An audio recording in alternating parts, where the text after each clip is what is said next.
Di Ramadan kita coba diskusikan kitab hadis yang hadisnya kualitasnya insya Allah sahih, kuat, dan itu dijadikan dasar istimbat atau pengambilan hukum oleh para ulama. Nah, sehingga kita kemudian betapa pentingnya kita dalam beragama itu memiliki landasan yang kuat. Jadi kalau di dalam ilmu usul fikih itu, kalau Quran dan juga hadis yang sangat sahih, yang sahih itu namanya qat'iyud dilalah, namanya qat'iyud dilalah. Apa itu qat'iyud dilalah? Itu kira-kira sumber dalilnya sudah dipastikan kebenarannya. Ketika kemudian sumber rujukan itu dipastikan kebenarannya, nanti kemudian akan dipahami oleh para ulama, akan dijelaskan oleh para ulama, lalu kemudian produk hukumnya apa. Jadi kadang ini yang terjadi, para ulama itu kan karena memang pinter ya, karena pinter itu otaknya banyak, pikirannya banyak. Walaupun yang dijadikan dasar itu berstatus kuat dan qat'i, tapi dalam hal memahami perintah Allah yang tertuang di dalam kitab itu selalu berbeda-beda. Karena saking pinternya itu, kalau kita itu diuntungkan karena kebodohan kita itu berbahagia karena bodoh. Kalau bodoh itu pokoknya apa yang sampaikan selama itu muktamad, kuat, dan kita ikuti, aman. Tapi kalau orang ulama itu melihat perintah dipahami ini, langsung begini, kayaknya bukan begini, ini kayaknya bukan begini, dan seterusnya. Maka kemudian muncul pendapat yang berbeda-beda, padahal dalilnya sama-sama kuat. Ini contoh yang paling gampang itu perintah tentang wudhu. Paling gampang, saya contohkan perintah tentang wudhu. Ini kita tahu para ulama ketika mendasarkan landasan kewajiban berwudhu sebelum sholat itu kan merujuk pada firman Allah dalam surah Al-Maidah. Bismillahirrahmanirrahim. Ya ayyuhalladzina amanu idza qumtum ila sholat faghsilu wujuhakum wamsahu biru'usikum. Jadi kata-kata wamsahu biru'usikum, contoh nih. Memang kalau melihat perdebatan para ulama itu lucu-lucu karena kita betapa hal yang sepele itu dikulik. Misalkan wamsahu biru'usikum itu kalau dalam ilmu bahasa itu sebenarnya cukup dengan kata wamsahu ru'usakum, nggak usah kasih kata bi, nggak usah dikasih huruf bi. Kan di Quran wamsahu biru'usikum. Kalau dalam ilmu bahasa sebenarnya cukup wamsahu ru'usakum. Kenapa Allah naruh kata bi? Kenapa Allah nambah kata bi? Itu dikulik. Kenapa sih? Masa iseng amat Allah gitu? Kan gitu. Kok iseng amat? Wong dalam bahasa itu bisa wamsuhu ru'usakum. Kenapa di Quran ada wamsahu bi ru'usikum? Itu lalu kemudian terjadi perdebatan. Rupanya para ulama kemudian menggali dalam literatur bahasa orang Arab, huruf ba itu artinya apa. Ternyata ini sumber ayatnya ini satu ya, wamsahu biru'usikum, surah Al-Maidah ayat 5 nggak salah. Tapi para ulama memiliki pemahaman yang berbeda. Maka muncullah kemudian misalnya pendapat ini, kalau Allah nambah bi sebelum ru'us itu mesti ada maksudnya. Cari ternyata bi di sini bukan sekedar aksesoris, tapi ada pesan. Makanya kemudian maknai bi itu bermakna ba'diyah atau separuh. Maka ada orang yang berpendapat kalau wudhu, kalau pas ngusap rambut pada saat wudhu nggak perlu seluruhnya, Itu gara-gara huruf ba itu, ba di kasroh. Nah ini bukan main-main, ini mesti ada maksudnya gitu ya. Maka kemudian ulama berbeda pendapat. Ketika wudhu, pas ngusap rambut, kepala, itu nggak perlu seluruhnya. Nah, sekarang ketika kata bi itu artinya ba'diyah, separuh atau sebagian, kan ada sebagian kecil, ada sebagian 50%, ada sebagian besar. Ini kira-kira yang dimaksud sebagian kecil atau sebagian besar? Debat lagi di situ. Disitulah kemudian terbagi fraksi. Ada ulama mazhab Syafi'i yang cukup ba'diyah itu namanya sebagian kecil. Maka kemudian kasih batas minimal 3 helai rambut. Maka orang wudu kalau yang Syafi'iyah cukup begini dah sah. Tapi ada yang bilang nggak bisa, ba'diyah di situ sepertiga. Maka kemudian ada yang wudu kalau mau ngusap rambut harus gini ukurannya, sepertiga kepala. Maka wudu begini, nggak boleh begini. Itu ulama. Jadi perdebatan itu selalu akan terjadi walaupun sumbernya pasti. Apalagi sudah berkenaan dengan tanggal 1 Ramadan kan begitu. Oh yang Quran saja, dari Quran muncul banyak pendapat. Nah, ini akan kita kaji. Berarti kalau selama bulan Ramadan kemungkinan bisa 6 atau 7 pertemuan. Mudah-mudahan secara keilmuan kita akan tambah wawasan dan juga ibadah kita makin kuat dan makin berdasar. Saya bacakan dulu ibarat hadis Rasulullah SAW. Bismillahirrahmanirrahim. Qala al-musannifu rahimahullah ta'ala wa nafani yakum ulumah wa nas'alul barakati ulumuhi. Bab kitab siyam, bahasan tentang puasa. Hadis yang pertama, hadis 540 dari kitab Bulughul Maram. An Abi Hurairah radhiyallahu anhu qala Rasulullah sallallahu alaihi wasallam. Riwayat Abi Hurairah radhiyallahu anhu, dia berkata, qala Rasulullah sallallahu alaihi wasallam, Rasulullah sallallahu alaihi wasallam bersabda, la taqaddamu ramadhana yasumi bisawmi yaumin wala yaumaini illa rajulan kana yasumu sauman fal yasum. Kata Rasulullah sallallahu alaihi wasallam berdasarkan riwayat pendengaran dari Abu Hurairah, Rasulullah bersabda, la taqaddamu Ramadan, jangan kamu awali bulan Ramadan itu bisawmi yaumin, dengan puasa 1 hari, wala yaumaini, dan juga tidak berpuasa 2 hari, illa rajulun,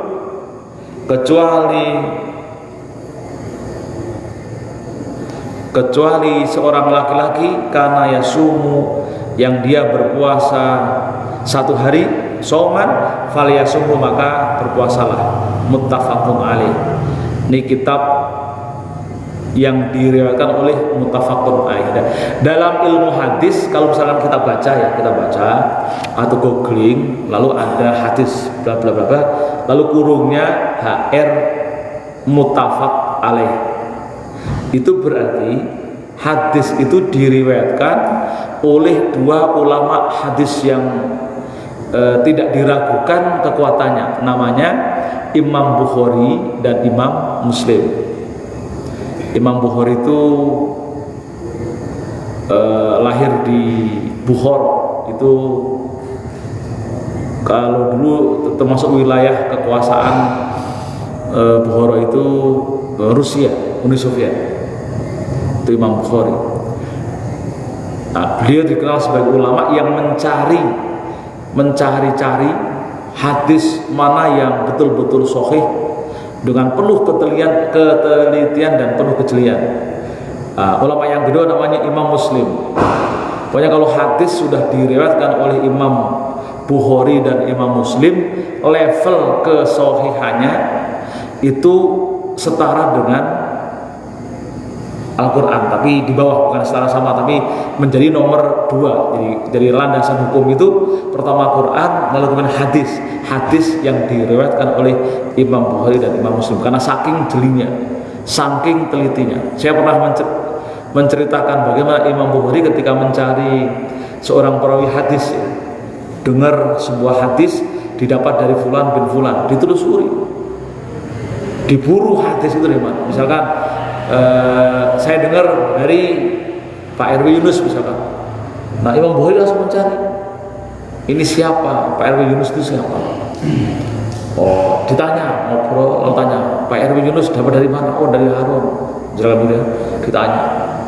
Nah, pada suatu saat ketika baru di depannya rumahnya Harun, melihat Harun lagi main-main sama kucing, karena jengkel sama kucing, dikeluarin kucing itu. Lalu bilang pus gitu, pus, nggak pakai apa namanya, nggak megang makanan, pus, maksudnya kan mau ngasih makanan tuh ya. Padahal niatnya mau ngusir itu. Ini bohongin kucing namanya, pus gitu. Imam Bukhari lihat, langsung lihat Harun ya, gitu ya. Ini menjadi tidak thiqah karena membohongi kucing. Bayangin, hadis, untuk mendapatkan hadis yang begitu kuat, melihat orang dari jauh sudah dia nggak thiqah, berbohong sama membohongi kucing, itu kemudian disebut tidak thiqah, maka hadisnya dhaif. Padahal sebelumnya diriwayatkan oleh Pak Yunus, yang Yunus itu thiqah, komitmennya, kapabilitasnya dipercaya. Tapi giliran dapatnya dari Harun misalkan begitu, ngelihat dia pernah berbohong pada kucing, batal hadisnya. Bayangin gitu ya. Kita bisa bayangin betapa kerennya para ulama-ulama seperti Imam Bukhari. Saking jelinya orang yang seperti itu, rawi yang bawa hadis kok dikenal, diketahui pernah membohongi kucing, maka batal atau hadisnya downgrade, turun, tidak bisa dalam kategori sahih. Maka kemudian kalau Imam Bukhari ketika dalam buku tebalnya 4 jilid langsung dibilang karena Harun rawi ghairu thiqah, ya langsung itu untuk mengatakan hadis ini jangan dijadikan dasar hukum karena rawinya cacat. Nah, ini kerennya beliau begitu. Nah, ini termasuk ya, kalau kita lihat muttafaqun alaih, berarti hadis itu diriwayatkan oleh Imam Bukhari Muslim. Nah, hadis ini bercerita tentang makruhnya orang yang berpuasa di Yaumus Syak. Yaumus Syak itu hari kira-kira sehari sebelum bulan Ramadan. Kenapa Yaumus Syak? Karena bisa jadi 1 hari atau 2 hari sebelum bulan Ramadan atau di bulan Sya'ban itu jangan-jangan sudah masuk Ramadan. Kayak hari ini kan, coba kalau misalkan kita nggak ada pemerintah hari ini, kalau menurut hitungan ini hari ini Muhammadiyah pasti ini.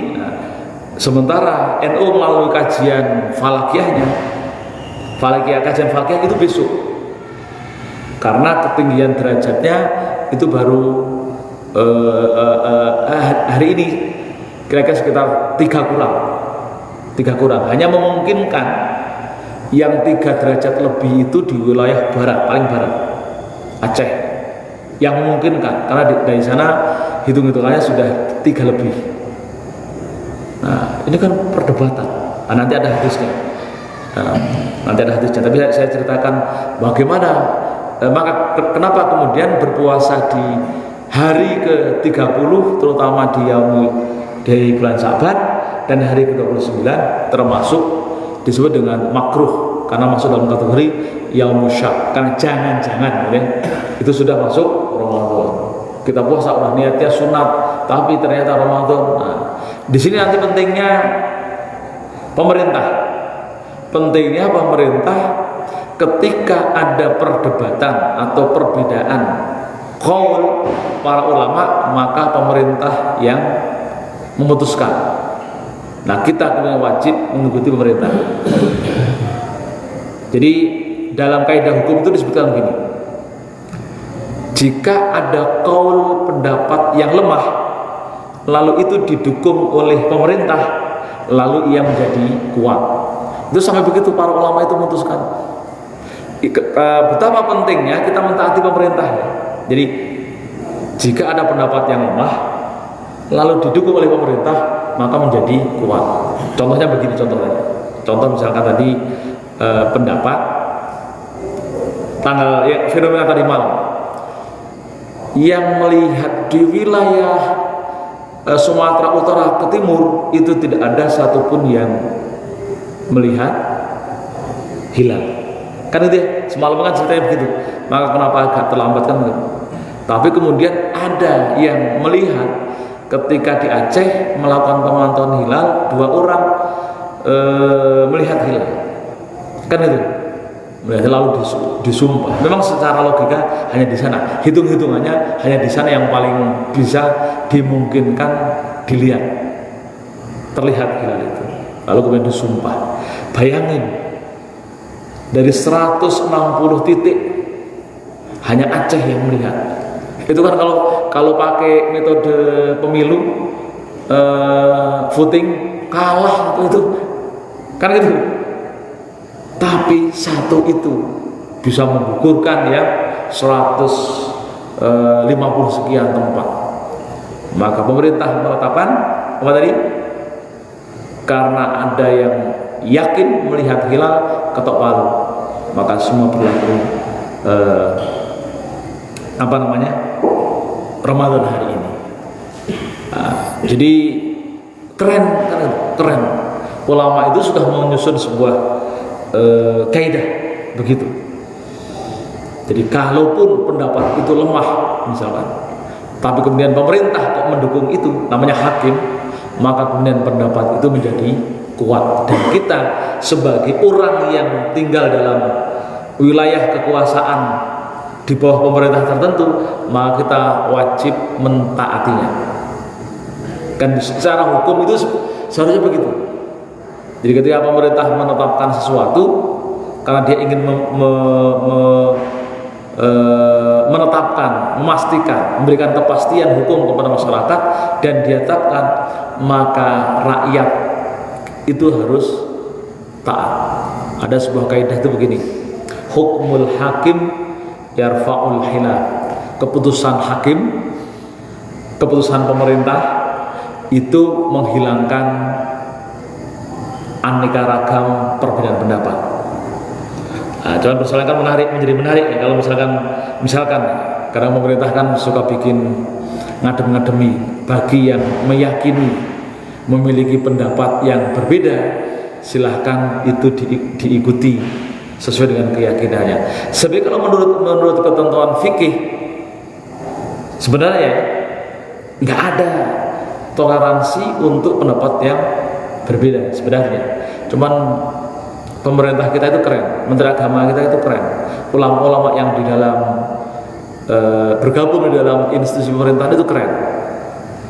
Sudah tahu ketentuan hukum itu, ketaatan terhadap pemerintah itu hak mutlak, tapi masih dibuka. Silahkan kalau kamu mempunyai keyakinan yang lain, biar nggak gelisah. Itu kan keren sekali. Jadi ini hadis tentang kalau bisa kita hindari puasa 1 hari atau 2 hari sebelum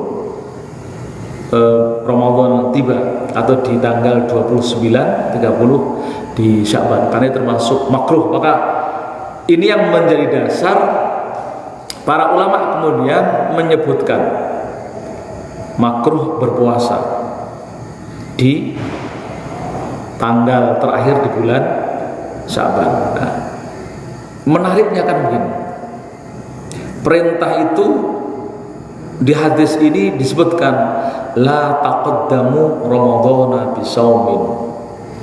Menariknya itu, ini sighot kalau dalam ilmu nahwu namanya sighot atau redaksi larangan.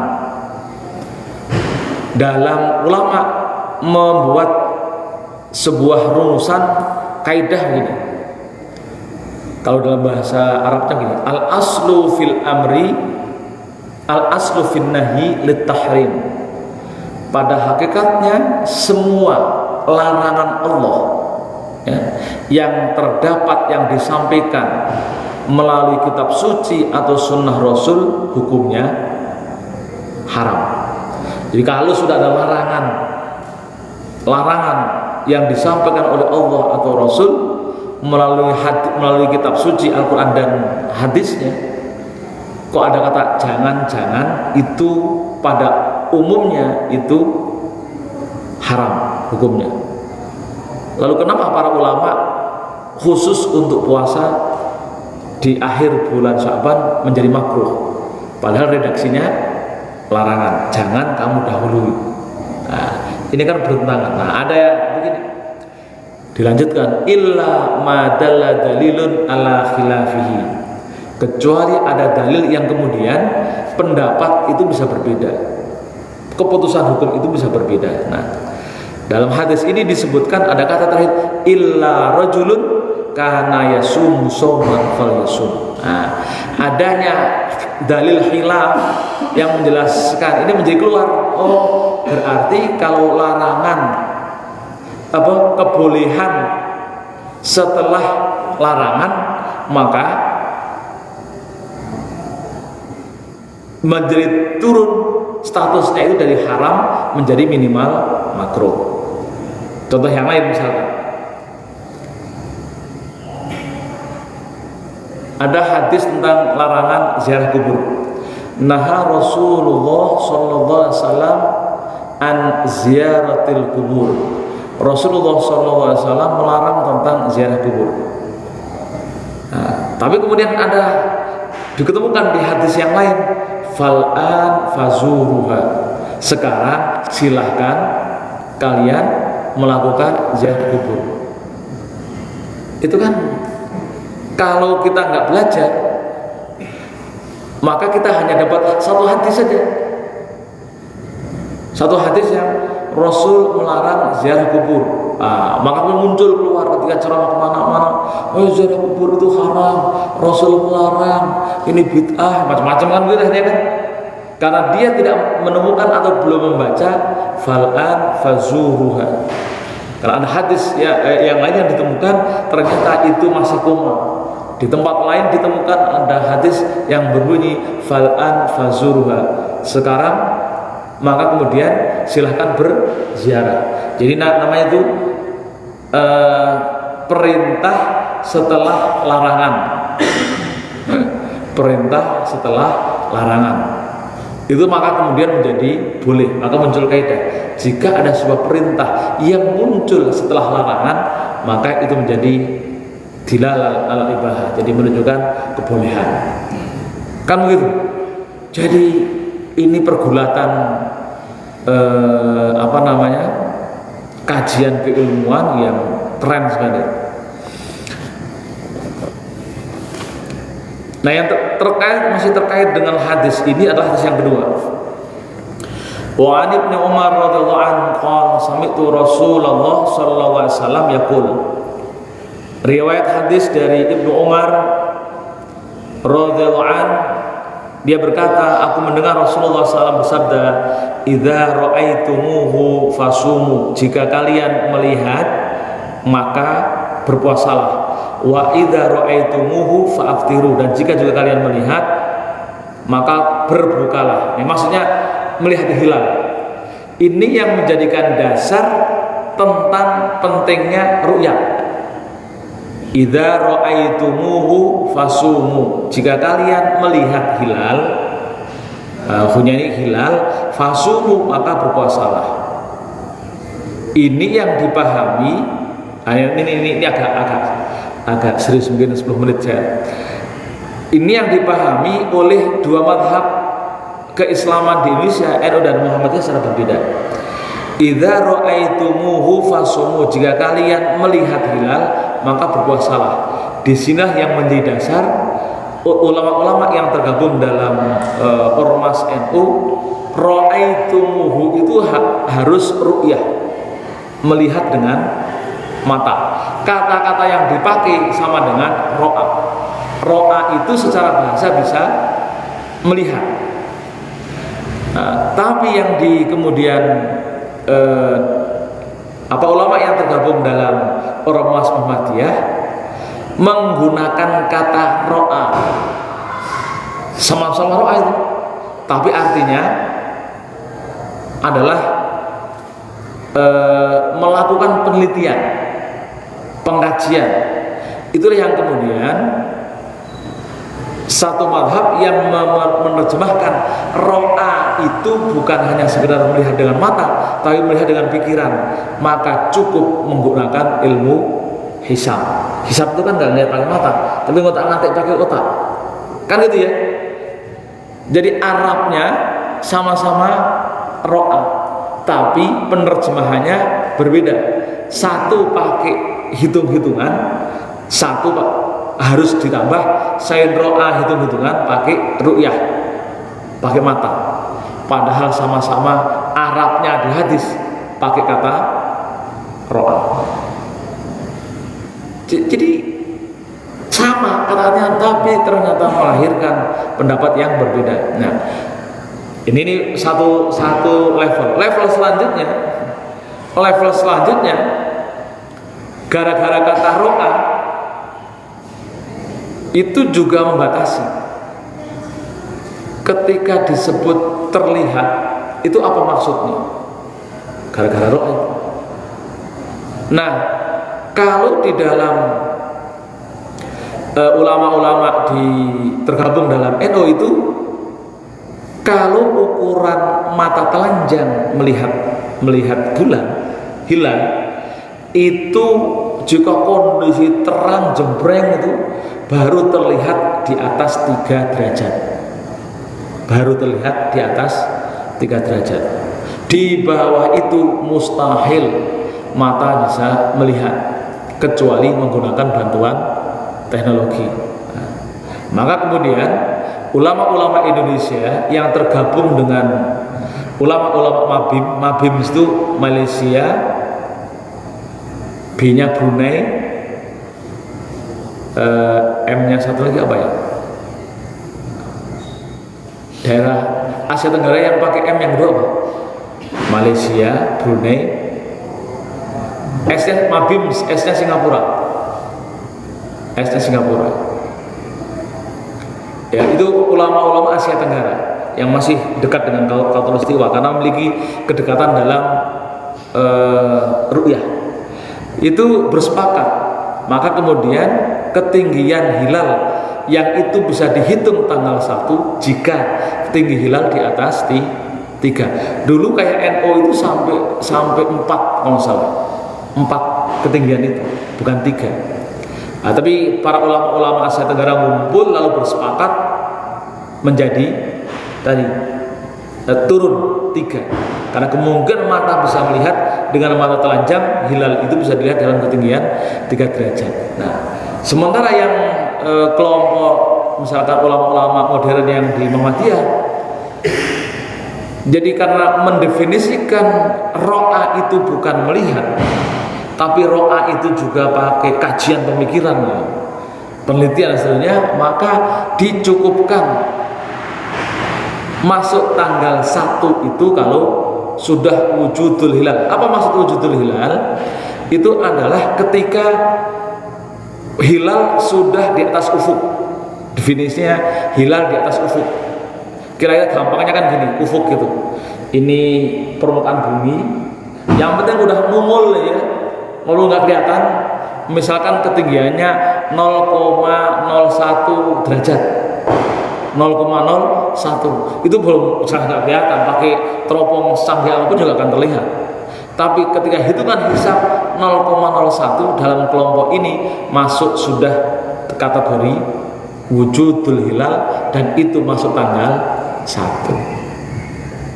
Nah, dan memang hitung ternyata ketika dikaji, baik kelompok misalkan yang di NU maupun Muhammadiyah, hitungannya sama. Malam ini di wilayah timur,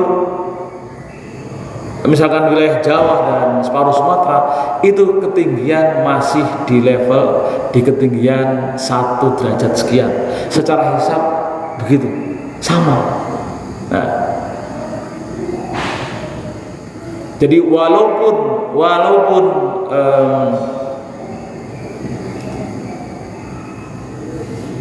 kira-kira ke depan itu kalau misalkan di kelompok Muhammadiyah tidak menaikkan ketinggian derajatnya untuk yang disebut dengan tanggal 1, selamanya tetap akan terjadi perbedaan pendapat. Karena persoalannya bukan perbedaan metodologi hisab atau ru'yat, tapi penyebabnya adalah masalah pemahaman apa yang disebut dengan tanggal 1 itu apa. Karena yang satu harus minimal 3 derajat, yang satunya cukup wujudul hilal. Jadi kalau secara ilmu hitung-hitungan sama antara dua mazhab itu sama. Cuman yang pemahaman kapan masuk tanggal 1 itu yang jadi problem. Yang satu cukup, yang penting nungul dikit sudah disebut tanggal 1, yang lainnya ukurannya disebut tanggal 1 kalau mata bisa melihat.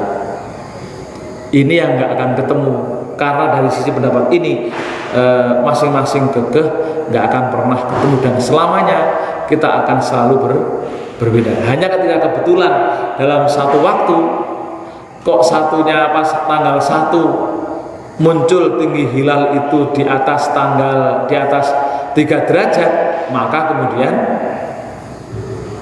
itu baru akan bersama tanggal 1-nya. Selama itu belum ada kesepakatan, selama sepanjang hayat tanggal 1 akan selalu berbeda. Padahal lagi-lagi dalilnya satu, sumu liru'yatihi, atau idza ra'aitumuhu fasumu wa idza ra'aitumuhu fa'aftiru. Jadi perintah ini adalah perintah untuk melihat hilal di awal Ramadan dan juga hilal di awal Syawal. Wa idza ra'aitumuhu fa'aftiru. Jika kalian melihat hilal, nanti hilal maksudnya bulan Syawal, fa'aftiru, maka kemudian berbukalah.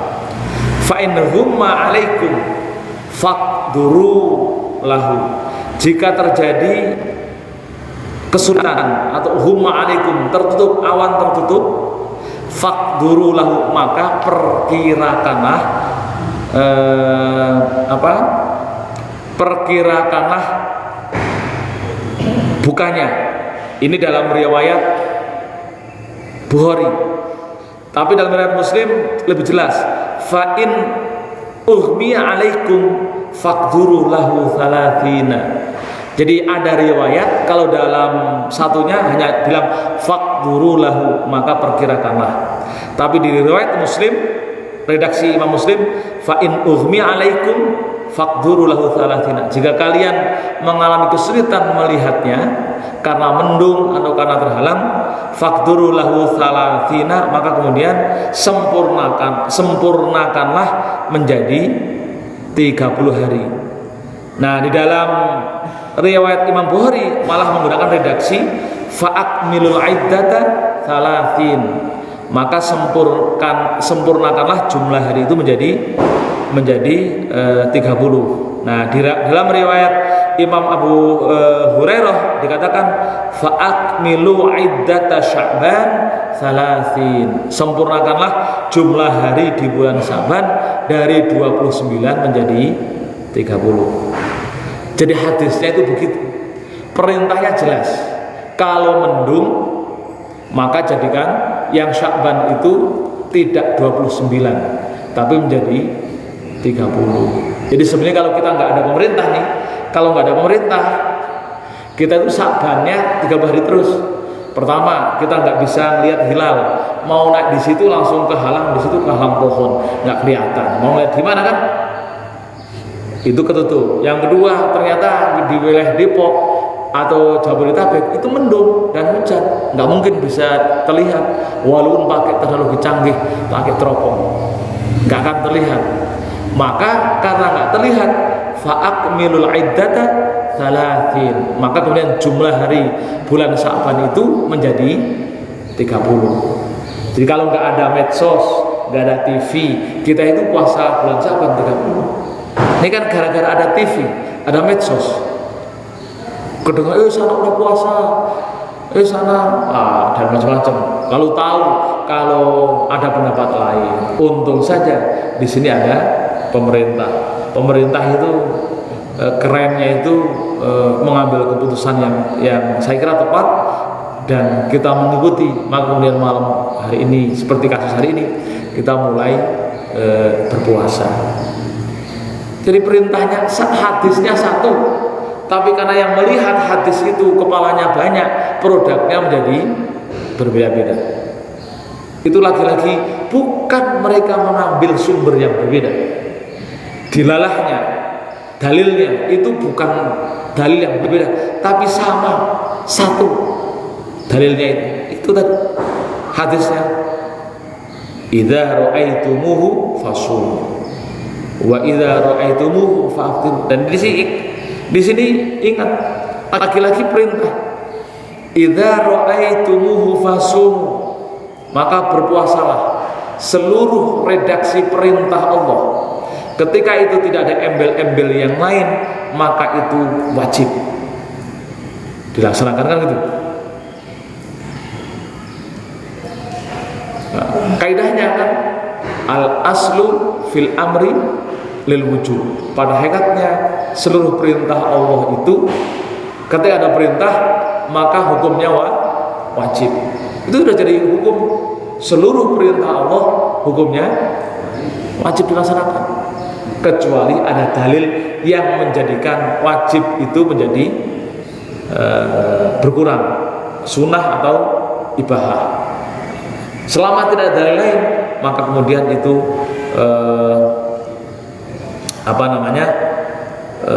wajib.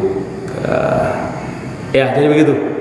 Jadi dengan inilah kita menjadi paham kenapa kita selalu berbeda, ya. Jadi berbeda itu bukan, sekali lagi, bukan mereka itu memiliki dalil yang berbeda, bukan. Sumber dalilnya satu, sama-sama Quran, sama-sama hadis. Bunyi hadisnya idza ra'aitumuhu fasumu atau sumu li ru'yatihi wa aftiru li ru'yatihi. Kalau hadis ini idza ra'aitumuhu fasumuhu wa idza ra'aitumuhu fa'aftiru. Jadi perintah puasa dan berbuka itu dasarnya adalah ro'af. Jadi keluar dari hukumnya perintah puasa dan perintah batalnya jika ro'af, melihat. Tinggal perdebatannya melihat pakai mata atau melihat pakai pikiran. Itu saja. Melihat pakai mata atau melihat pakai pikiran. Bagi kita ya terserah mau ikut yang mana. Tapi yang paling gampang ya bodoh-bodohnya kita paling gampang ikut pemerintahan gitu, nggak usah mikir, kan gitu. Karena memang itu yang harus ditaati. Wallahu a'lam bishawab. Dua hadis di pagi hari mudah-mudahan membawa keberkahan bagi kita semua karena kita mengkaji sumber-sumber apa yang dirujukan beragama umat Islam atau umat Muhammad sallallahu alaihi wasallam. Sampai di sini ada yang mau didiskusikan?